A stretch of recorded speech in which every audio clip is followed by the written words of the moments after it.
Hi friends, कैसे हो आप सभी लोग। आज की वीडियो में हम बात करने वाले हैं what is the aggregate functions और एग्रीगेट फंक्शंस का एसक्यूएल में क्या यूज होता है और क्या उसका क्वेरी सिंटैक्स होता है। तो वो आज की वीडियो में हम समझने वाले हैं। तो बेसिकली एग्रीगेट जो फंक्शंस होते हैं वो 5 ही होते हैं मेरे: मिन, मैक्स, सम, एवरेज और काउंट। तो इसका यूज क्या होता है ये हम समझते हैं। जैसे कि आप ये समझ देख रहे हो, ये आपके सामने एक डेटा है, ये एम्प्लॉय टेबल है, इसमें नंबर्स ऑफ कॉलम है, कुछ रिकॉर्ड्स हैं इसमें। अगर जैसे कि मिन की बात करूं तो एक सैलरी कॉलम है, मेरे को इसमें से मिन सैलरी निकालनी है, तो यहाँ से मैं मिन सैलरी निकाल सकता हूँ। और यही सारे फॉर्मूले एक्सेल में भी होते हैं। तो ये कैसे काम करते हैं, मैं एक्सेल में बात करूँ तो मैंने लिखा मिन, और मिन के बाद इंटायर कॉलम मैंने सेलेक्ट किया तो आपको मिन सैलरी मिल गई। इस पर्टिकुलर कॉलम में सारी रोज में से कौन सी मिनिमम सैलरी है। अगर मैं मैक्स की बात करता हूँ, मेरे को मैक्स सैलरी निकाली है, तो आपने मैक्स कीवर्ड का यूज किया और कॉलम को आपने सेलेक्ट किया तो आपको ये मैक्स सैलरी मिल गई। अगर आपको सम निकालना है तो मैंने सम लिखा और इस कॉलम को मैंने सेलेक्ट किया तो ये आपको सम मिल गया सबका। तो यहाँ से आप देख रहे हो ये सम और सम बिल्कुल सेम है। अगर मैं एवरेज की मैं बात करूँ तो आपने एवरेज कीवर्ड का यूज किया और उस पर्टिकुलर कॉलम को आपने सेलेक्ट किया तो ये आपको एवरेज सैलरी का एवरेज मिल गया। अगर मैं काउंट की बात करूं, काउंट इन द सेंस ये रोज का काउंट आपके पास आ जाएगा पूरा, तो मैंने काउंट कीवर्ड का यूज किया।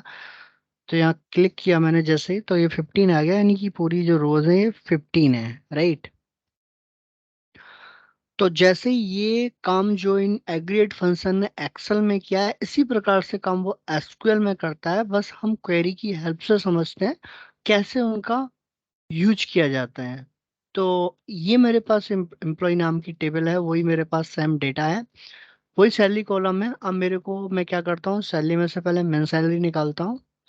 तो उसके लिए मैं क्या करता हूँ, सेम मेरी क्वेरी राइट करता हूँ।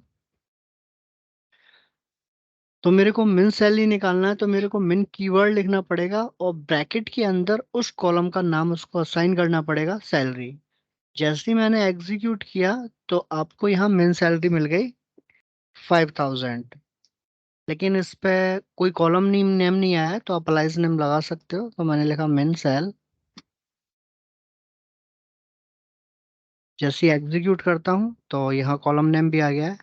अब मेरे को मैक्स सैलरी निकालना है, तो आपको कुछ नहीं करना, सेम एज इट इज यही सिंटैक्स रहेगा। केवल मिन की जगह आपको मैक्स का यूज करना है। इसको मैं मैक्स कर देता हूँ, मैक्स। मैं एग्जीक्यूट करता हूँ और ये देख रहे हो आपको मैक्स सैलरी निकल के आ गई। अब मेरे को एवरेज सैलरी निकालनी है, तो केवल आपको एवरेज कीवर्ड का यूज करना है। यहाँ मैं एवरेज कर देता हूँ लाइस में, ये लीजिए। ये मैंने एग्जीक्यूट किया तो अभी सैलरी का एवरेज आ गया। अभी मैं निकालता हूँ सम, मेरे को सैलरी का सम चाहिए, मैंने लिखा सम। और ये हो गया सम सैलरी, सम सैल। यहाँ मैंने इसको एग्जीक्यूट किया तो अभी मेरी इंटायर सैलरी का सम आ गया उस पर्टिकुलर कॉलम का, सैलरी के का। अभी मेरे को काउंट निकालना है उस पर्टिकुलर सैलरी के जो है कॉलम में कितनी रोज हैं। तो मैंने सेम क्वेरी को कॉपी पेस्ट किया और यहाँ सम की जगह काउंट कीवर्ड जो होता है वो मैंने यूज किया और यहाँ लिख दिया काउंट सेल। तो जैसे ही मैंने एग्जीक्यूट किया तो यहाँ 16 आया, क्योंकि 16 ही मेरे पास रो है, यहाँ आप देख रहे हो टेबल में 16 ही मेरे पास रोल है, यानी 16। तो मेरे पास 16 यहाँ पता है। एक साथ मैं सबको एग्जीक्यूट कर दे रहा हूँ। तो रॉयल साइड में मेरे पास मिन सैलरी आ गया, मैक्स सैलरी आ गया, एवरेज आ गया, सम आ गया और ये काउंट आ गया। यानी कि एक कॉलम में मैंने मल्टीपल्स वैल्यूज के अंदर कैलकुलेशंस करने के बाद मेरे को एक वैल्यू रिटर्न हुई है। तो अभी ये हमने सारे कीवर्ड्स का यूज करके ये रियल सेट हमको मिले हैं। तो अभी ये डेटा अभी हम देखते हैं, इसमें सपोज करो यही डेटा में अब मेरे को, अभी तो मैंने पर्टिकुलर एक कॉलम पे काम किया। अब मेरे को चाहिए क्या, सैलरी का सम चाहिए। लेकिन इंटायर सैलरी का सम नहीं चाहिए, मेरे को डिपार्टमेंट वाइज चाहिए, यानी कि आईटी का जो डिपार्टमेंट है उसका सम अलग चाहिए, एडमिन का अलग चाहिए, एचआर का अलग मेरे को चाहिए। तो इस केस में अब मेरे को करना क्या पड़ेगा, क्वेरी आपकी सेम ये रहेगी, बस आपको क्या करना पड़ेगा, ग्रुप बाई का यूज करना पड़ेगा। तो मैंने यहाँ ये क्वेरी लिखी और अब मैंने किया ग्रुप बाई, डिपार्टमेंट वाइज आपको चाहिए, यानी ग्रुप बाई में आपको डिपार्टमेंट डालना पड़ेगा, वो डिपार्टमेंट वाइज सैलरी का सम चाहिए। मैंने एग्जीक्यूट किया तो 3 डिपार्टमेंट है, तो 3 आपकी यहाँ रोज आ गई। और मेरे को डिपार्टमेंट कॉलम भी चाहिए, तो एज ए सेलेक्ट में आप उसको डायरेक्ट कॉल कर सकते हो। जैसे ही मैंने एग्जीक्यूट किया तो यहाँ आप देख रहे होगे डिपार्टमेंट नेम आ रहा है, उसके सामने सैलरी का सम आ रहा है। तो यहाँ जब भी हम एग्रीगेट का फंक्शंस का यूज करते हैं,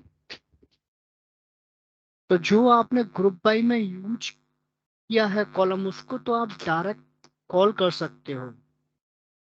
और अलग से कोई भी कॉलम आपको एज अ सेलेक्ट में चाहिए, तो उसके लिए आपको एग्रीगेट फंक्शंस का यूज करना पड़ेगा कॉलम के साथ, तभी आप उसको कॉल कर पाओगे। डायरेक्टली आपको उसको सेलेक्ट में यूज नहीं कर सकते। अब हम थोड़ा सा यहाँ बात करते हैं काउंट की। तो यहाँ काउंट की बात करें तो काउंट और काउंट स्टार में क्या फर्क होता है? काउंट और काउंट स्टार यानी कि काउंट काउंट का मतलब हो गया यानी कि पर्टिकुलर कॉलम। जैसे कि ये हमने यूज किया है, इसको मैं बोल दूंगा या काउंट।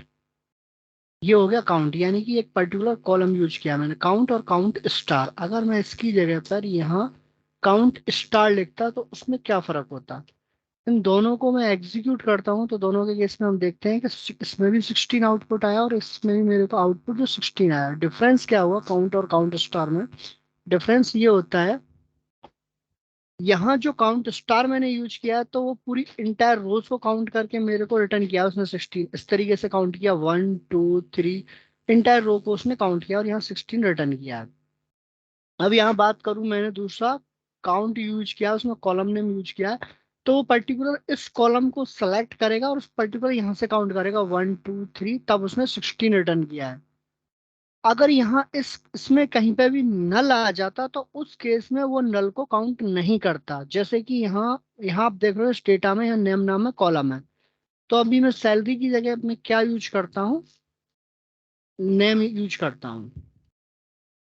अभी मैं एग्जीक्यूट करता हूँ तो आप देख रहे होगे यहाँ पे सैलरी में आपको 16 आया है। क्योंकि सैलरी में 16 इसलिए आया है क्योंकि इस पर्टिकुलर कॉलम में सारी जो रोज हैं किसी में भी नल नहीं है।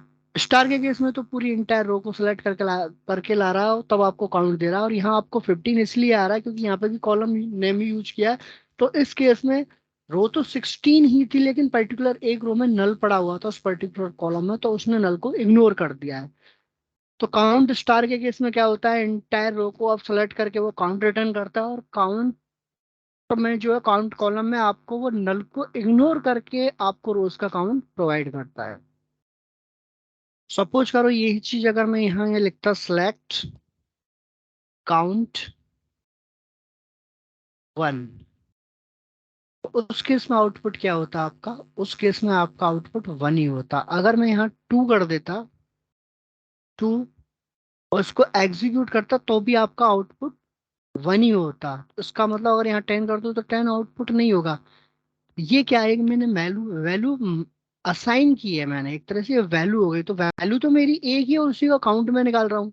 तो इसका मतलब अदर साइड में मेरा 1 ही आएगा। तो आई होप आपको ये वीडियो बहुत पसंद आई होगी। अगर आपको ये वीडियो बहुत पसंद आई हो तो मेरे चैनल को लाइक करें, सब्सक्राइब करें और बेल आइकन पर क्लिक करें, जिससे कि आपको नेक्स्ट वीडियो की नोटिफिकेशन जल्द से जल्द रिसीव होगी। Thanks friend, thanks for watching this video.